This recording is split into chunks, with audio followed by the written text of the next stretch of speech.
Hey, what's up everybody? I screwed up on this week 2.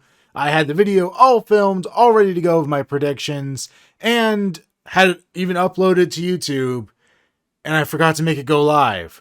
As I kind of mentioned at the end of the video, I wasn't really sure when Battlebots went public for people who aren't in their supporters group with the information about who's on the fight card for the week. And I saw teams start sharing it, but I hadn't seen BattleBots share it, so I was really just iffy on what the right thing to do was. So I was holding off until Thursday morning, and then I happened to be incredibly busy that day and just completely forgot, did not realize until I was at home watching the rerun of BattleBots that night that I had never posted my predictions. So here they are. I'm putting them up here just for continuity history, I guess. I don't know. Probably not worth it at all, but here they are, and I'll stop rambling and I'll get to work on week 3 and actually hopefully get that one posted at the right time. Welcome back, everybody, to another week of BattleBots fight predictions. I'm Phil from Team Cerberus, and this week we are looking at what I think is going to happen in episode 2 of season 5 of BattleBots. Season 5 of modern BattleBots, because I think this is the last season where I'm going to have to make that distinction. I think after this, we've officially surpassed the Comedy Central days, which is kind of exciting. But yeah, before I get into this week's episode, I want to talk just briefly about last week. It was a fantastic way to start off the season. I was so excited and so thrilled to see these bots in action. From the opening fight of Whiplash versus Sawblaze, which was just a fantastic fight, to the end, just super surprise of Endgame versus Tombstone, and pretty much everything in between, even the fights that weren't quite as intense. I think they were really interesting, and I'm very excited to see all those bots come back and fight more this season. And as I put the disclaimer out last week, although my track record of predicting fights from last week should pretty much prove this, I was not at BattleBots this year. I don't have any insider information, so if anybody's just trying to police people trying to give spoilers or anything, that's not what you're getting here. You're just getting some idiot making analysis of what he thinks is going to happen based on limited knowledge. But yeah, so this week I noticed we are one fight shorter than last week, so it's only 7 fights instead of 8. I'm wondering if this means either we're going to get more pit footage, interview stuff with Jenny, which I really like that that's still here. I liked what she brings to the show, and I was a little worried social distancing rules might make that impossible this year, but glad that that's still a part of the show. Or maybe we're just not going to get as many knockouts. I think last week, everything except for one fight was decided by a knockout. So it could be just that simple that we have a few fights maybe running the full 3 minutes and it needs more time. Either way, I think 7 fights is still plenty for a night, so I'm not really complaining about that at all. So let's see on the roster we've got. First up is Shatter versus Ghost Raptor. Ghost Raptor hasn't been around for a while. Shatter is kind of I guess new to BattleBots last year, but it's been around the game for quite a bit now. So this is a hard one for me to make any kind of solid call on. I think it's a really tough matchup. I think I want to see Shatter win. I really like that bot. And plus, any bot that kind of showed up to the robot, the big Orlando robot event, I always seem to favor them a little bit. Just my bias there. But I think I still have a grudge against Ghost Raptor for that stupid de-icer thing with Ice Wave. Ice Wave being one of my absolute favorite bots, and I've just never forgiven Ghost Raptor for that moment. So I guess it really depends how well Shatter's able to bring their hammer to bear with all this. There's not a lot of obvious targets on Ghost Raptor, and he does have a semi-overhead weapon, which could provide a good amount of defense for it. But Shatter's Omni-Wheel drive may allow it to kind of outpace Ghost Raptor in that department. And I don't know. I guess Ghost Raptor probably has an advantage. I guess if I was going to put money down on it, I might go with Ghost Raptor, but I really want to see Shatter pull out a win on this one. And then next up, we have Ribbot versus Tracer. I don't know much about Tracer. It looks to be just kind of I don't want to use run-of-the-mill vertical spinner as a thing. That's not fair. Like, I mean, the amount of work that goes into building any of these bots is substantial, so that's really not a good statement to make. But I don't see anything about it that's like really jumping out at me as something crazy or different that we haven't seen on other bots before. But the thing I do know about them is that their mini bot is freaking cool. The lifting mechanism it has is really inventive, and I'm very curious to see how that works. Unfortunately, people are texting me, and I'm trying to do this all in one take, but unfortunately, I don't think Ribbot's a good candidate for the multi-bot to do a lot. I believe Ribbot has a good amount of ground clearance, and I'm not really sure if the lifting forks on the mini-bot are going to play much of a factor here. However, having a decent ground clearance probably means the vertical spinner does have a good shot at doing some damage to Ribbot's body, so that's probably a good thing. I don't really have a winner, like, I don't know. I don't really have a preferred winner in this case. I'm very curious to see both of these perform. Ribbot didn't make a huge impression on me last year, good or bad, so I don't really have a dog in this fight. And I don't really know. I think if I was going to give anybody an edge in this, I might go with Ribbot just because they're, a second-year team and they kind of maybe had a chance to get some of the bugs out of the system from last year. I believe Tracers, I think their bio on the Battlebots site said they were a older team, but they hadn't competed in a while. I may be wrong about that. I may be confusing it with somebody else. But if that's the case, I don't know. I'm just going to maybe give a slight advantage to Ribbot for having more recent, like, real world R&D on that bot, I guess. And then third up, one I'm very excited to watch, Kraken versus Red Dragon. This is gonna be an intense one. Or did I say Red Dragon? Black Dragon. This is not a Hannibal Lecter movie. This is Black Dragon. Sorry. So Kraken versus Black Dragon.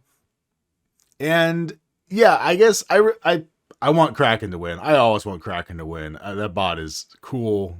Like, I've competed against Matt for many years at local Florida things. I'm always wanting to see him do well. But Black Dragon does have a nasty spinner on that thing. And I don't know, if Kraken can self-right, then it's going to be more of a battle, I think. But if it's not able to right itself after it gets flipped, I think it could be a one and done type of thing. Yeah, I don't know. I'm very curious to see how this one plays out, but my money's probably on Black Dragon for this one. And then the fight that I am amazed did not happen last season. It seems like the most obvious matchup. Huge versus Mammoth. Yeah, I've been dying to see this fight. Two ridiculous large bots, one very wide and fairly tall, and one that's just like, half the freaking arena. This is going to be fun. I don't care if this thing goes 30 seconds or all 3 minutes. This is going to be a weird, crazy fight. I'm going to say Huge probably has the advantage. Another one, I don't really care who wins. I'm just excited to see this fight happen. But I think Huge probably has an advantage. Mammoth is pretty, I don't know, like, it's not armored particularly well. Because of its size, it can't really be super armored. I don't know exactly how they're covering up some of the stuff. When I saw it, it was at an event that didn't allow spinners. So a lot of things were just in, like, I think plastic cases and things that were fine for that event. And I never really noticed on Battlebots last year if they beefed that up. I assume they did, but I didn't really catch any of that. So I don't know. I just, like, while I think Huge likely will rip Mammoth apart, I'd love to see Mammoth, like, lift Huge up and just, I don't know, like, throw it into the lights, which would be, like, an inch above where the end of the bot going up would be. I don't know. This could be a very crazy one. And next up is Hijinks versus Claw Viper. I'm going to say both who I think will win and who I want to win is both on Hijinks. Both, I believe, are new bots to Battlebots for this season, but have smaller incarnations that have competed, I think mostly in the Seattle area, if I remember correctly. So I don't think he's involved with Hijinks at all, but the design reminds me a lot of Russ Barrow's Dark Slayer bot, or I think he's had several in that format. And those things scare the crap out of me. Those are some just violent little bots. And I'm very excited to see somebody bring it up to a full heavyweight size. And I think it could be very disturbing and terrifying and just tear things apart. Claw Viper, if I remember right, seeing their smaller bots fight, I think they're ones that do a lot of magnets in their bot, and I don't know if Claw Viper is the same, but if that is the case, then Hijinks may actually have a big disadvantage because it'll be more like hitting a brick wall instead of hitting something that's going to move. So, yeah, another one that could be pretty crazy. I think somebody posted the other night that these two, like, designs have fought each other at a previous event in like a 3-pound or 12-pound category. I did not have a chance to watch that video, and I probably should have before this because that might have given me a little idea of how this might go. But yeah, if Claw Viper doesn't have tons of magnetic downforce, I think Hijinks will probably do a lot of damage to it. But if Claw Viper is able to, really stick in place, I think Hijinks is going to be in trouble. Next up, we have Extinguisher versus Perfect Phoenix. Perfect Phoenix is, well, first of all, it's the one that it would bet on and the one I want to see win here. And yeah, it is the return, I think, of Brutality, the biohazard slayer from years past. And, in 2020, who doesn't need something that was, like, best known for killing off Biohazard? But yeah, I don't know if Extinguisher is really going to be durable enough to handle Perfect Phoenix all that well. And unless he could stop it with that front plate he has on there, I think he's going to take a lot of damage. His primary weapon is going to go straight into the blade of Perfect Phoenix, which is definitely not ideal. And yeah, I'm really just thinking Perfect Phoenix is going to do a lot of damage here, and I'm excited to see it. And then our main event, I remember the name this time, Witch Doctor versus Hydra. This is super exciting. It's going to be, I'm sure, a tight match between two fan favorite bots. And I don't know. I want Witch Doctor to win for sure. And I'm relatively certain Witch Doctor is the safe bet in this fight. But, especially if it's running like it was last year. Witch Doctor last year, I think they fixed so many of the issues that have been plaguing them for a while. And it just ran, not just in the BattleBots tournament, but in that Las Vegas event afterwards. Like, it was just mopping the floor with people for a while. So I really think they're good, especially because Hydra also, if it's anything like it was last year, needs that extra time to prime up the flipper in between flips. It's not like a pneumatic flipper where it could just kind of go. It has that limit of having to, to prime it. So I think in that time, with the way that Witch Doctor usually moves and attacks, they're going to have a lot of opportunities to get hits in on Hydra before they could bring the flipper in, especially also because Witch Doctor doesn't have to be precise with its moves, and Hydra does. So I think that's really going to be the goal, or the best way that Witch Doctor could, win this fight. But, Hydra does have a very powerful flipper, and if they can get some well-placed flips in on Witch Doctor, they're going to be in a lot of trouble. So very excited to see. I'm very excited to see all these. I feel like I'm saying that with every single fight, but these are some really good matchups, a really solid week 2, and I cannot wait to see it. So let me know. Yeah.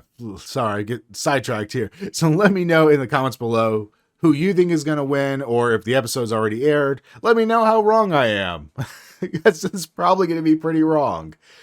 But also, I'm trying to figure out when I can post these. These lists go up for the people who support the BattleBots Facebook page pretty early, but I'm not sure when they're supposed to go out. It looked like last week it went out like Thursday afternoon. But also, I've seen teams already sharing all this, so I'm confused as to when this information is supposed to be public. So I'm going to try to not be posting it early, but also I want to post it as early as I can just so that it's not a super last minute thing. But yeah, so that's my predictions for week 2, and I will see you all next week. Later.